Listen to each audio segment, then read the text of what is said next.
ஒருபுறம் விமானம் இந்த விபத்து நிகழ்ந்திருக்கக்கூடிய அந்த பகுதியிலிருந்து விண்ணை முட்டும் அளவுக்கு கரும்புகையானது எழுந்திருக்கிறது. அந்த விமானத்திலிருந்து சடலங்கள் ஆம்புலன்ஸ் மூலமாக எடுத்துச் செல்லப்பட்டு மருத்துவமனைக்கு இந்த கேஷுவாலிட்டிஸ் எடுத்துச் செல்லப்படக்கூடிய அந்த காட்சிகளையும் ஒருபுறம் பார்த்து வருகிறோம். இந்த விமான விபத்து நிகழ்ந்திருக்கக்கூடிய அந்த பகுதியிலிருந்து ஒரு குறிப்பிட்ட தூரத்துக்குள்ள குடியிருப்புகள் இருப்பது போன்ற ஒரு காட்சிகளும் வீடியோவில் தெரிகிறது. எவ்வளவு தூரத்தில் குடியிருப்புகள் இருக்கிறது, அது பற்றிய விவரங்கள் கிடைத்திருக்கிறதா? தற்பொழுது நமக்கு வந்திருக்கக்கூடிய உங்கள் செய்தி பதில் சொன்னால் தற்பொழுது ஒரு செய்தி என்பது அந்த விமானத்தில் 242 பயணிகள் இருந்ததாக தற்பொழுது தகவல் நமக்கு கிடைத்திருக்கிறது. குஜராத் போலீசார் இந்த தகவலை உறுதி செய்திருப்பதாக ஏஎன்என் செய்தி நிறுவனம் தற்பொழுது இந்த தகவலை பதிவு செய்திருக்கிறது. முன்னதாக நாம் 135 முதல் 130 பயணிகளிலிருந்து 135 பயணிகள் வரை இருந்திருக்கலாம் என்று நாங்கள் தகவலை பதிவு செய்திருந்தோம்.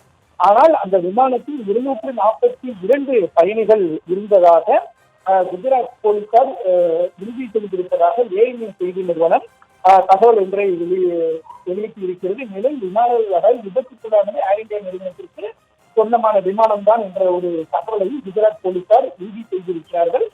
குஜராத் அதாவது ஏர் இந்தியா நிறுவனத்திற்கு சொந்தமான இந்த விமானத்தில் 242 பயணிகள் இருந்ததாக தற்பொழுது குஜராத் போலீசார் தெரிவித்திருக்கிறார்கள்.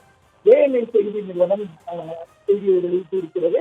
ஏனென்றால் அகமதாபாத்தில் இருந்து லண்டன் வரை ஒரு விமானம் செல்கிறது என்றால் அதில் 240 பயணிகள் வரை 200 பயணிகள் வரை இருப்பதற்கான வாய்ப்புகள் அதிகமாகவே இருக்கின்றன. மேலும் இந்த விமானம் என்பது போயிங் அல்லது ஏர்பஸ் போன்ற வகையில் இருப்பதற்கான வாய்ப்புகள் தான் மிக மிக அதிகமாக இருக்கின்றன. ஏனென்றால் இவ்வளவு தொலைவிற்கு ஒரு விமானத்தை இயக்கும் பொழுது அது சாதாரணமான விமானமாக இருப்பதற்கான வாய்ப்புகள் கிடையாது.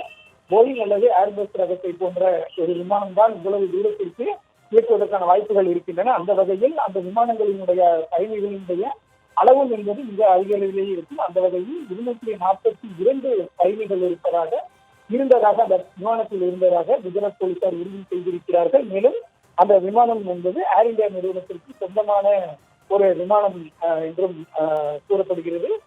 மேலும் குஜராத் அந்த விமானம் அதாவது இந்த குஜராத் சர்தார் வல்லபாய் பட்டேல் விமான நிலையத்தை பொறுத்தவரை அந்த விமான நிலையமே அகமதாபாத் நகரினுடைய மைய பகுதியிலிருந்து சற்று தொலைவில் தான் இருக்கும்.